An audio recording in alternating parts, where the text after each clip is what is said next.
ورحمة الله تعالى وبركاته.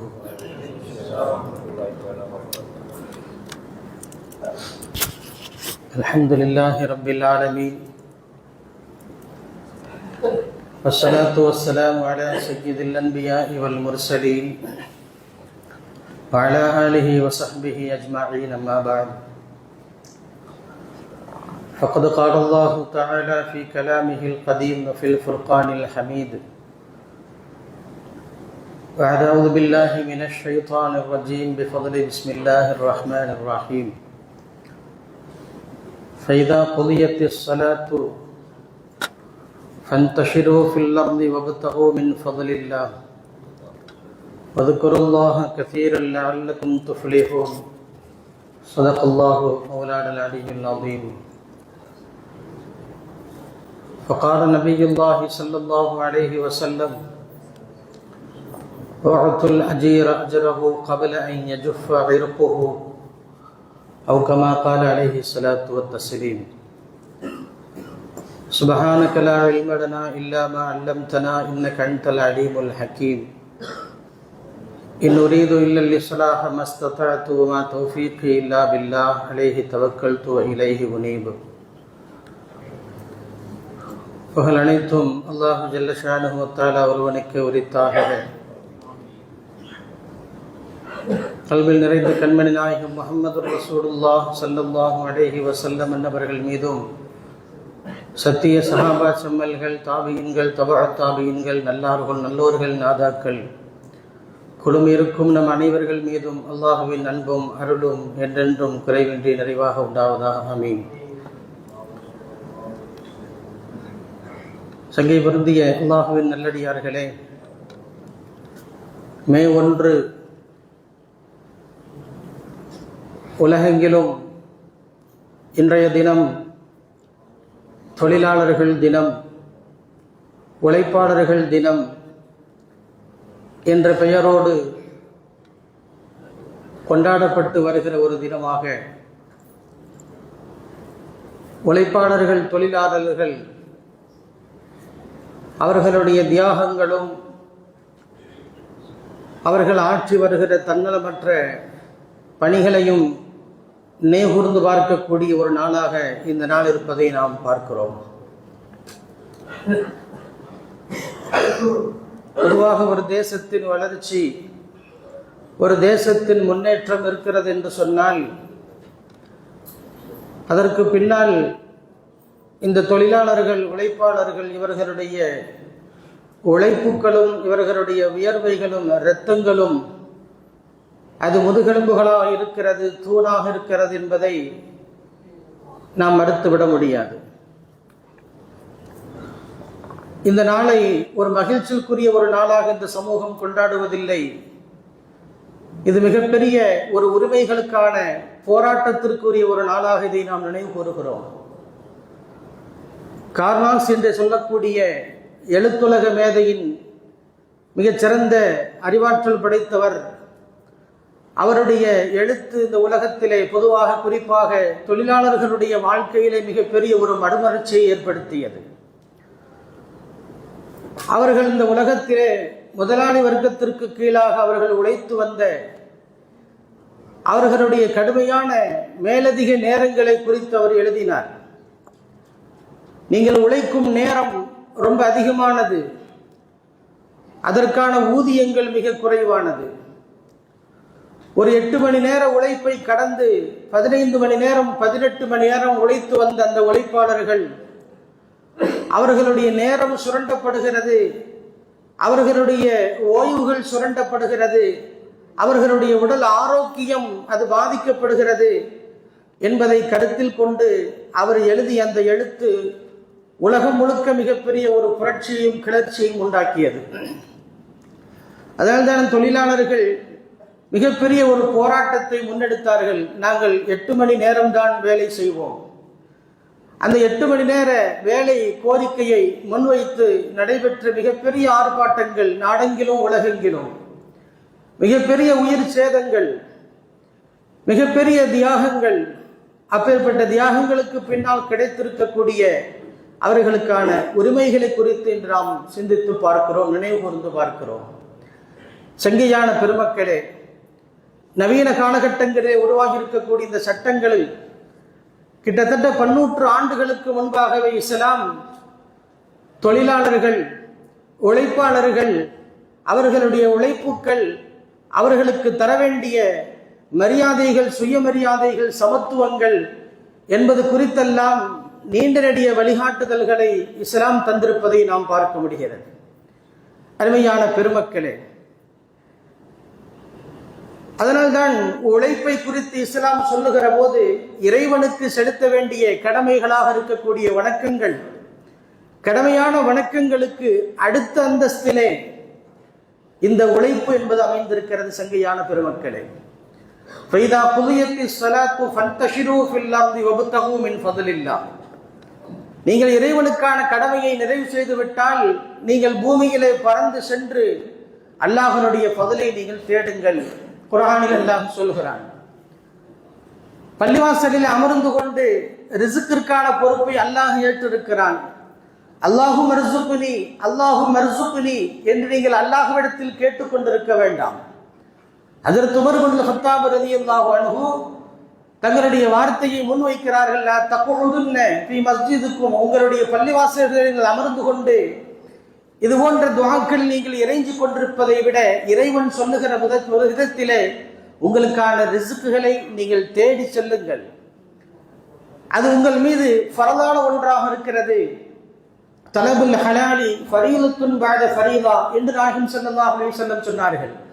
ஒரு ஹலாலான சம்பாத்தியத்தை, ஒரு ஹலாலான வருமானத்தை தேடுவதற்காக வேண்டி நீங்கள் தேடி செல்வது என்பது இருக்கிறதே, அது இறைவனுக்கான கடமைகளுக்கு பின்னால் அடுத்த கடமையாக இருக்கிறது. அதனால்தான் உழைப்புக்கள் என்பது மார்க்கத்தை பொறுத்த வரைக்கும் அது வருமானத்தை ஈட்டுவது மாத்திரமல்ல, அது ஒரு இபாதத், அது ஒரு வணக்க வழிபாடு என்ற கோணத்தில் இஸ்லாம் சொல்லுகிறது. அதை செய்கிறவர்களை குறித்து நாயகம் ஸல்லல்லாஹு அலைஹி வஸல்லம் எவ்வளவு மெச்சி பேசி இருக்கிறார்கள். அது போன்ற உழைப்பாளர்கள் அவர்களுடைய கரத்தை பிடித்து காய்த்து போயிருக்கக்கூடிய அந்த கரத்தை கண்டால் அதை பார்த்து அதை பிடித்து முத்தமிடுவார்கள். தங்களுடைய முபாரக்கான இதழை அவர்களுடைய கரத்திலே பதிப்பார்கள். இந்த தேசத்தினுடைய உழைப்பாளர்கள், இவர்களுடைய உழைப்புக்கள் இந்த தேசத்திற்கு எவ்வளவு அவசியமாக இருக்கிறது என்பதை உணர்த்தும் முகமாக பெருமானார் ஸல்லல்லாஹு அலைஹி வஸல்லம் நடந்து கொள்வதை நாம் பார்க்க முடிகிறது. சங்கைக்குரிய பெருமக்களே, அதனால்தான் தங்களுடைய பிரார்த்தனைகளில் பிரதானமான பிரார்த்தனையாக இந்த பிரார்த்தனை துஆவை இந்த உம்மத்திற்கு சொல்லி தந்திருக்கிறார்கள். அல்லாஹும்ம இன்னி அஊது பிக்க மினல் ஆஜிஸி வல் கஸ்ல் என்ற துஆவை நீங்கள் கேட்டுக்கொண்டே இருங்கள்.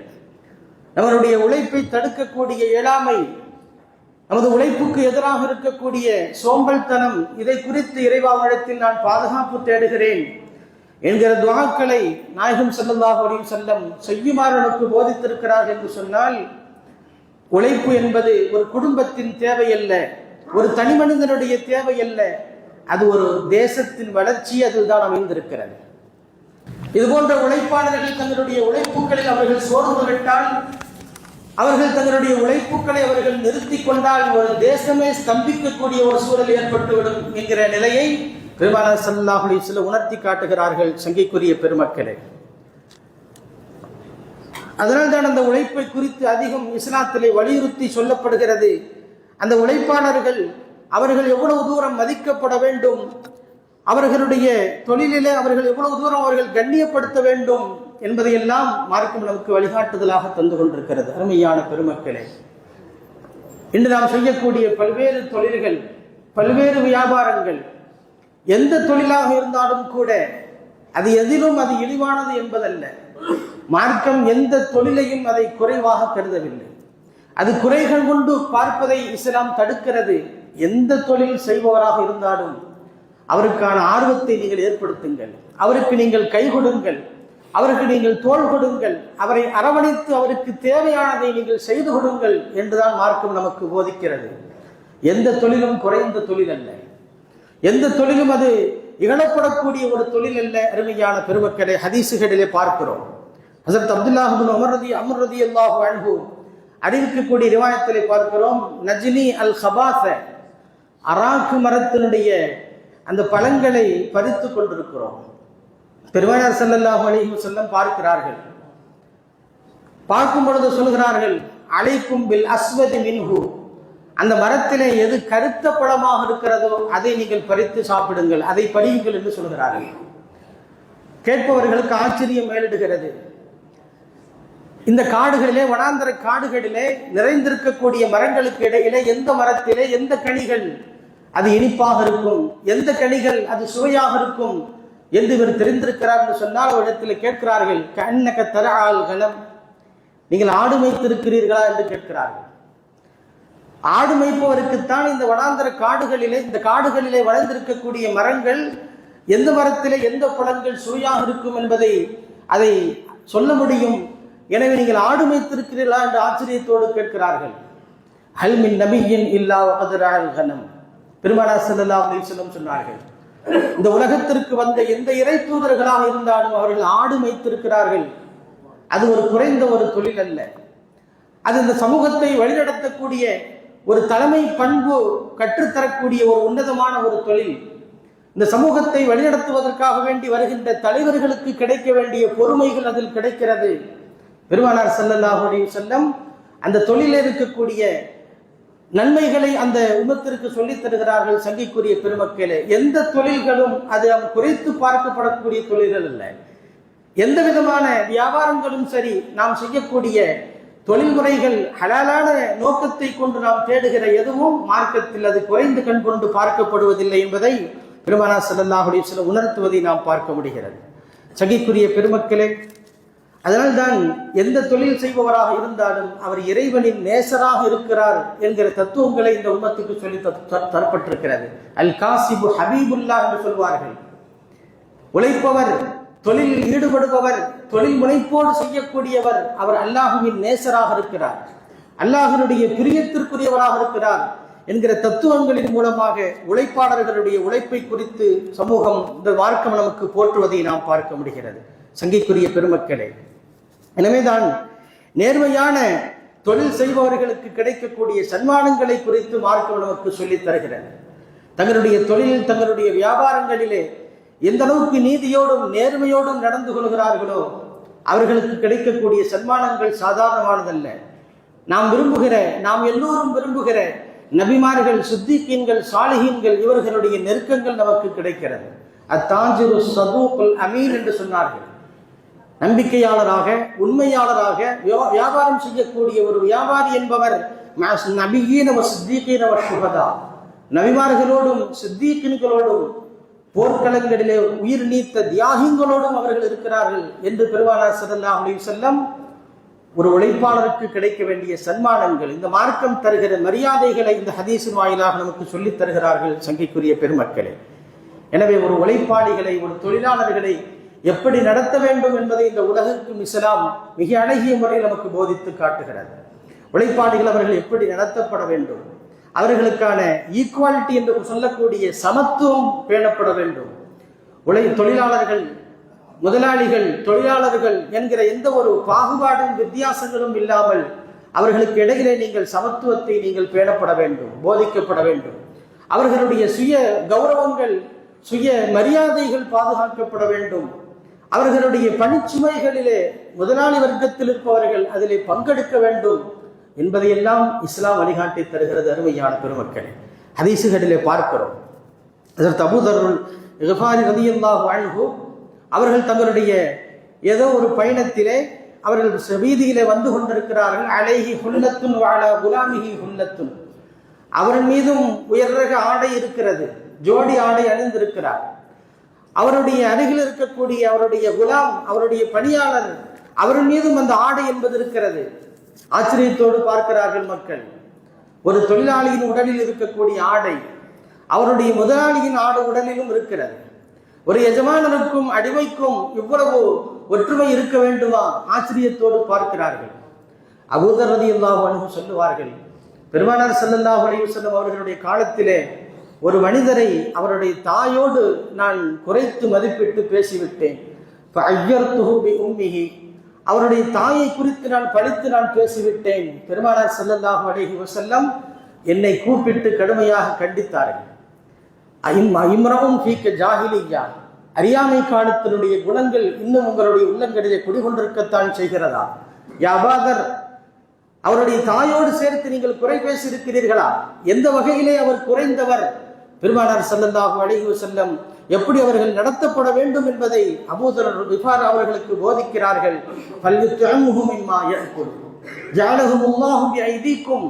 உங்களுடைய கரங்களுக்கு கீழே அல்லாஹ் இப்படிப்பட்ட தொழிலாளர்களை, பணியாளர்களை அல்லாஹ் உங்களுக்கு கீழே நியமித்து தந்திருக்கிறார். உங்களுக்கு கீழே அவர்கள் பணி செய்து கொண்டிருக்கிறார்கள்.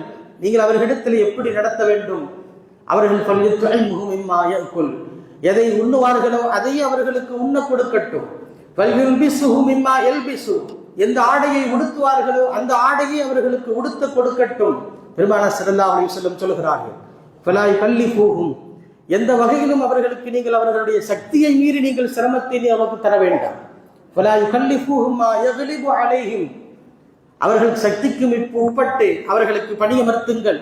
அவ்வாறு நீங்கள் அந்த சக்திக்கு மீறிய பணிகளை செய்வதாக இருந்தாலும் கூட நீங்களும் அவர்களுக்கு அந்த தொழிலே பணியிலே நீங்கள் அவர்களுக்கு உதவியாக இருங்கள் என்று பெருமானார் ஸல்லல்லாஹு அலைஹி வஸல்லம் போதிப்பதை அவர்கள் அபூதர் ஞாபகப்படுத்தி உம்மத்திற்கு சொல்லித் தருகிறார்கள். சங்கைக்குரிய பெருமக்களே, எந்த வகையிலும் ஒரு தொழிலாளர் அவருடைய சமத்துவம் மீறப்பட்டு விடக்கூடாது, சமமானவராக கருதப்பட வேண்டும். ஒரு முதலாளி தொழிலாளி என்கிற வித்தியாசம் உண்ணும் உணவில் ஏற்பட்டு விடக்கூடாது, உடுத்தும் உடையிலே ஏற்பட்டு விடக்கூடாது. நாயகம் ஸல்லல்லாஹு அலைஹி வஸல்லம் சொல்கிறார்கள். அதுபோன்று அவர்களுடைய சுய மரியாதைகள் பாதுகாக்கப்பட வேண்டும். அவருக்கென சில தனி மரியாதைகள் இருக்கிறது, கௌரவங்கள் இருக்கிறது.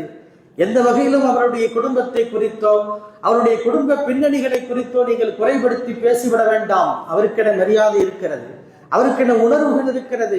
அந்த உணர்வுகளுக்கு நீங்கள் மதிப்பளிக்க வேண்டும். பெருமானார் ஸல்லல்லாஹு அலைஹி வஸல்லம் சொல்கிறார்களே, பணிச்சுமைகளை அவர்களுக்கு ஏற்படுத்தக்கூடாது. அவர்களுடைய சக்திக்கு மீறி நீங்கள் அவர்களை சிரமத்திற்கு உள்ளாக்க கூடாது. பெருமானார் ஸல்லல்லாஹு அலைஹி வஸல்லம் எந்த ஒரு பணியாக இருந்தாலும் அதுபோன்ற சுமைகளிலே நீங்கள் பங்கெடுப்பதில் தான் உங்களுடைய தொழில் முன்னேற்றம் இருக்கிறது. ரசூல் ஸல்லல்லாஹு அலைஹி வஸல்லம் போதிக்கிறார்களே. அருமையான பெருமக்களே, இப்படிப்பட்ட உன்னதமான வழிகாட்டுதல்களை 100 ஆண்டுகளுக்கு முன்பாகவே இஸ்லாம் இந்த சமூகத்திற்கு வழங்கி தந்து கொண்டிருக்கிறது. ஆச்சரியத்தோடு இன்றைக்கும் அதை பார்த்து கொண்டிருக்கிறார்கள். இந்த நவீன கால உலகத்திலே இப்படிப்பட்ட ஒரு சமூகத்தை, சமத்துவத்தை தொழிலாளர்களுக்கு இடையிலே பார்க்க முடிகிறதா? இப்படிப்பட்ட ஒரு கௌரவத்தை, சுயமரியாதையை பணியாளர்களுக்கு இடையிலே நாம் பார்க்க முடிகிறதா?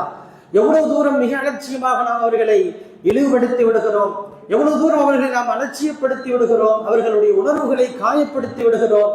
சங்கைக்குரிய முதலாளிகள் இதை யோசிக்க வேண்டும். அருமையான பெருமக்களே, நமக்கு கீழே பணி செய்யக்கூடிய நம்முடைய பணியாளர்கள் அவர்கள் நமக்கு நல்ல முறையிலே நடந்து கொள்ள வேண்டும் என்று சொன்னால், நமது நிறுவனங்களிலே, நம்மளுடைய தொழில் துறைகளிலே அவர்கள் மானசீக உள்ளத்தோடு பணி செய்ய வேண்டும் என்று சொன்னால் அவர்களுடைய இது போன்ற உணர்வுகள் காக்கப்பட வேண்டும் என்பதை மார்க்கம் நமக்கு போதித்து காட்டுகிறது. சங்கைக்குரிய பெருமக்களே, எந்த அளவுக்கு ஒரு தொழிலாளர் பணியாளரை மன்னிக்க முடியும்? ஒரு முதலாளி தன் பணியாளர் செய்யக்கூடிய தவறுகளை எந்த அளவுக்கு மன்னிக்க முடியும்? எவ்வளவு தூரம் தான் அவர் செய்யக்கூடிய தவறுகளை பொறுத்து கொள்ள முடியும்? எவ்வளவு தவறுகள் செய்தாலும் பொறுத்து கொள்ள வேண்டும். பெருமானார் ஸல்லல்லாஹு அலைஹி வஸல்லம் அவர்களிடத்திலே ஒரு மனிதர் வந்து கேட்கிறார், கம் நஃபு அனில் ஹாதிம், ஒரு ஹாதிமை நாங்கள் எவ்வளவு தூரம் தான் மன்னிப்பது? எங்களிடத்திலே பணி செய்பவர் தவறு செய்கிறார், எத்தனை முறை நாங்கள் அவர்களை மன்னிப்பது என்று பெருமானிடத்திலே வந்து கேட்கிற போது சமத்த வாய் மூடி இருக்கிறார்கள், எந்த பதிலும் சொல்லவில்லை. அவர் மீண்டும் கேட்கிறார், நாங்கள் எவ்வளவு தூரம் தான் மன்னிப்பது? அந்த கேள்வியின் முக்கியத்துவத்தை அவர் உணர வேண்டும் என்பதற்காக வேண்டிய ரசூல் ஸல்லல்லாஹு அலைஹி வஸல்லம் பொறுமையோடு இருக்கிறார்கள். மேலும் அவருக்கு இருக்கக்கூடிய கோபம் கொஞ்சம் தணிய வேண்டும் என்பதற்காக வேண்டி மேலும் பொறுத்திருக்கிறார்கள். 2வது தடவையாக 3வது தடவையாக அந்த கேள்விகளை பெருமானார் ஸல்லல்லாஹு அலைஹி வஸல்லம் இடத்திலே முன்வைக்கிறார். ரசூல் ஸல்லல்லாஹு அலைஹி வஸல்லம் சொல்வார்கள், யஃபூ குல்ல யௌமின் 70 மர்ரா, ஒவ்வொரு நாளும் நீங்கள் அவர்களை 70 முறை நீங்கள் மன்னித்துக் கொண்டே இருங்கள். ரசூல் ஸல்லல்லாஹு அலைஹி வஸல்லம் சொல்கிறார்கள், 70 முறை மன்னிக்க வேண்டும் என்பது எண்ணிக்கையான இடத்திலே நோக்கம். அருமையான பெருமக்களே, அவர்கள் செய்யக்கூடிய தவறுகளை நீங்கள் அவ்வப்போது அலட்சியப்படுத்திக் கொண்டே இருங்கள்.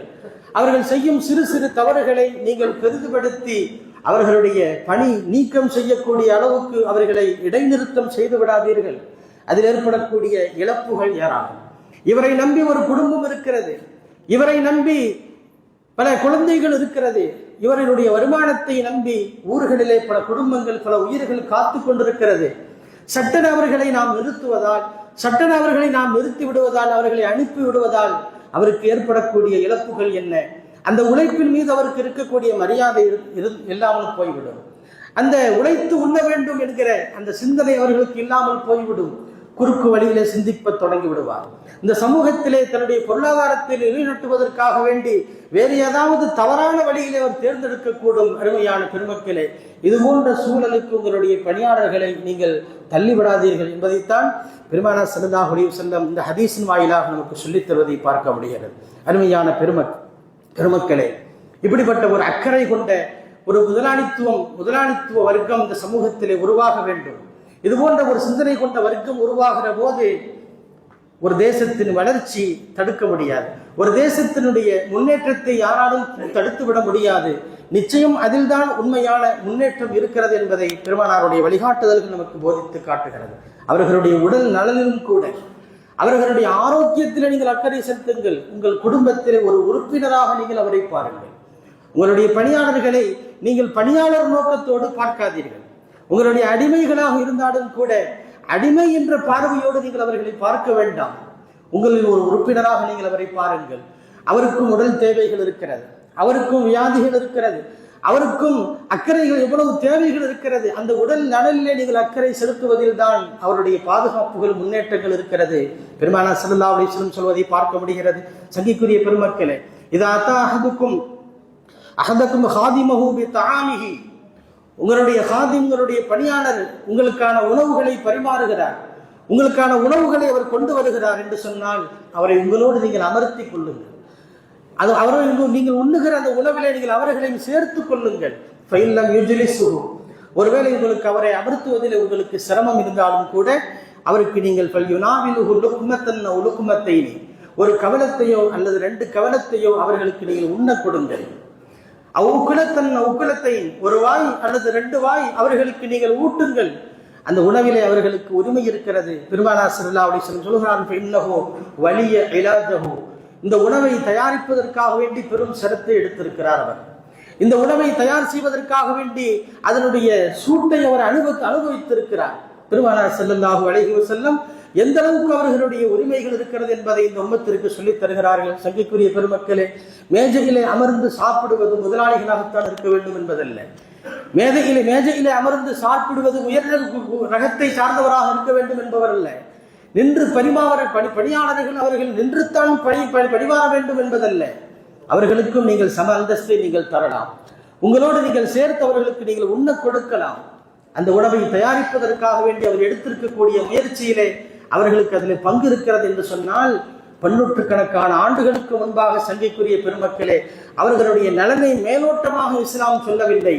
எவ்வளவு தூரம் அவர் சமைத்த உணவிலும் கூட அவர்களுக்கு முதல் பங்கு பணியாளர்களுக்குத்தான் இருக்கிறது என்கிற உண்மையை பெருமானார் ஸல்லல்லாஹு அலைஹி வஸல்லம் இந்த உம்மத்திற்கு போதித்து தருவதை நாம் பார்க்க முடிகிறது. அருமையான பெருமக்களே, இப்படிப்பட்ட உடல் நலன்களிலே அவர்களுடைய தேவைகளிலே நீங்கள் அக்கறை செலுத்தும் போது உங்களுக்கு அப்படி எப்படி அவர்கள் பணி செய்வார்கள், எந்த அளவுக்கு உங்களுக்கு உகந்தவர்களாக இருப்பார்கள், உங்களுடைய தொழில் முன்னேற்றம் அடைவதிலே எவ்வளவு தூரம் அவர்கள் முனைப்போடு செயல்படுவார்கள். அருமையான பெருமக்களே, இப்படிப்பட்ட தன்மைகள் எல்லாம் கவனிக்கப்படாததன் காரணத்தினால் இன்றைக்கு பல நிறுவனங்கள் அது தோல்வியில் முடிகிறது. பல நிறுவனங்கள் அதனுடைய முன்னேற்றத்தில் மிகப்பெரிய ஒரு சரிவை சந்திக்கிறது என்று சொன்னால், அந்த நிறுவனத்தில் இருக்கக்கூடிய பணியாளர்களுடைய நலன்கள் சரியான முறையில் பேணப்படுவதில்லை. அவர்களுக்கு கிடைக்க வேண்டிய உரிமைகள் அவர்களுக்கு மறுக்கப்படுகிறது. அவர்களுக்கு கிடைக்க வேண்டிய ஊதியங்களில் அவர்களுக்கு குறைவுகள் இருக்கிறது.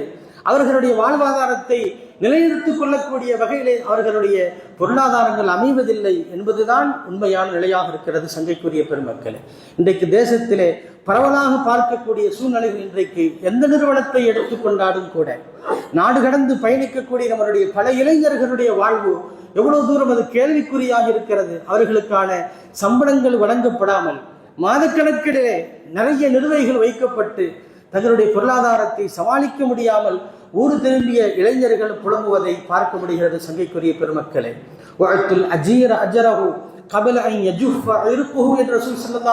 சொன்னார்கள், அவர்களுக்கு கொடுக்க வேண்டிய கூலிகளிலே நீங்கள் உயர்வை உணர்வதற்கு முன்பாக அவர்களுடைய கூலிகளை கையில் கொடுத்து விடுங்கள். அது அவர்களுக்கு கிடைக்க வேண்டிய உரிமைகளாக இருக்கிறது. அது அவர்களுடைய உழைத்த பணமாக இருக்கிறது, அவர்களுக்கு சேர வேண்டிய பொருளாதாரமாக இருக்கிறது. அருமையான பெருமக்களே, இதிலெல்லாம் பிடித்தம் செய்வதனால் அந்த ஊழியர்களுக்கு ஏற்படக்கூடிய இழப்புகள், அவர்களுக்கு ஏற்படக்கூடிய அந்த பொருளாதார சுமைகள், இதிலெல்லாம் சமூகத்தில் மிகப்பெரிய ஒரு இழப்பையும் சரிவையும் ஏற்படுத்தும் என்பதைத்தான் ரசூல் ஸல்லல்லாஹு அலைஹி வஸல்லம் போதித்து காட்டுவதை பார்க்க முடிகிறது. அருமையான பெருமக்களே, அதனால் தான் மிக கடுமையான முறையிலே ஹதீஸ்களில் எச்சரித்திருக்கிறார்கள். ஸலாஸத்துல் 3 நபர்கள் அனஹஸ்முஹும் யௌமல் கியாமா என்று சொன்னார்கள். கியாமத்து நாளிலே நான் அவர்களுக்கு எதிராக அல்லாஹ்விடத்தில் நான் விவாதம் செய்வேன். அவருடைய சொர்க்கத்தின் தடைக்கு நான் தடையாக காரணமாக நான் இருப்பேன். 3 நபர்களிலே ஒரு நபரை நபிகள் ஸல்லல்லாஹு அலைஹி வஸல்லம் குறிப்பிட்டு சொல்கிறார்கள். ரஜுலுன் இஸ்தஜர அஜீரன், ஒரு பணியாளரை அமைத்து ஃபஸ்தௌஃபா மின்ஹு, அவரிடத்திலே எல்லா விதமான வேலைகளையும் வாங்கி கொண்டார், அவரிடத்திலே பெற வேண்டிய எல்லா விதமான வேலைகளும் பெற்றுக்கொண்டார். வலம் யுஅத்தி அஜ்ரஹு, அவருடைய கூலியை அவருக்கு சரியான முறையில் வழங்கவில்லை, அவருக்கு சேர வேண்டிய அவருடைய பங்கு அவருக்கு கிடைக்காமல் செய்கிறார் என்று சொன்னால், இவருக்கு எதிராக நான் அல்லாஹ்விடத்திலே நான் தர்க்கம் செய்வேன், இவருக்கு எதிராக நான் அல்லாஹ்விடத்திலே நான் போராடுவேன் என்று பெருமானார் ஸல்லல்லாஹு அலைஹி வஸல்லம் கடுமையான வார்த்தைகளை கொண்டு எச்சரிப்பதை நாம் பார்க்க முடிகிறது. சங்கைக்குரிய பெருமக்களே, இது போன்ற நாட்கள் நமக்கு அதைத்தான் உணர்த்தி காட்டுகிறது. இந்த சமூகத்திலே ஒரு தொழிலாளர்கள் எப்படி நடத்தப்பட வேண்டும், ஒரு பணியாளர்கள் அவர்களுடைய உரிமைகள் எப்படி பாதுகாக்கப்பட வேண்டும், அவர்களுடைய சமத்துவங்கள், அவர்களுடைய கிடைக்க வேண்டிய அவர்களுக்கு பொருளாதார நிலைகள் எவ்வளவு தூரம் அதில் கவனத்தில் கொள்ளப்பட வேண்டும் என்பதையெல்லாம் இஸ்லாம் நமக்கு மிக தெளிவான வழிகாட்டுதல்களை தந்து கொண்டிருக்கிறது. இது போன்ற வழிகாட்டுதல்கள் ஒரு சமூகத்தின் மிகப்பெரிய வளர்ச்சிக்கு அது காரணமாக அமையும். சங்கைக்குரிய பெருமக்கள், இது போன்ற நாட்களில் நாம் நினைகூர்ந்து பார்க்கிறோம். அவர்கள் செய்யக்கூடிய தியாகங்கள், அவர்கள் செய்யக்கூடிய அர்ப்பணிப்புகள், அதுவெல்லாம் தான் பல்வேறு வளர்ச்சிகளுக்கு காரணமாக இருக்கிறது என்பதை நாம் உணர்ந்து நம்மளுடைய பணியாளர்களை, நமக்கு கீழ் பணி செய்யக்கூடிய நம்மளுடைய தொழிலாளர்கள் எந்த முறையில் நாம் நடத்த வேண்டும் என்கிற உண்மையான அழகான வழிகாட்டுதல்களை பெற்று நடக்கக்கூடிய அந்த வழிமுறைகளை எல்லாம் நமக்கு ஏற்படுத்தி தருவானாக. வாக்கிரு தஅவானா அல்ஹம்துலில்லாஹி ரப்பில் ஆலமீன்.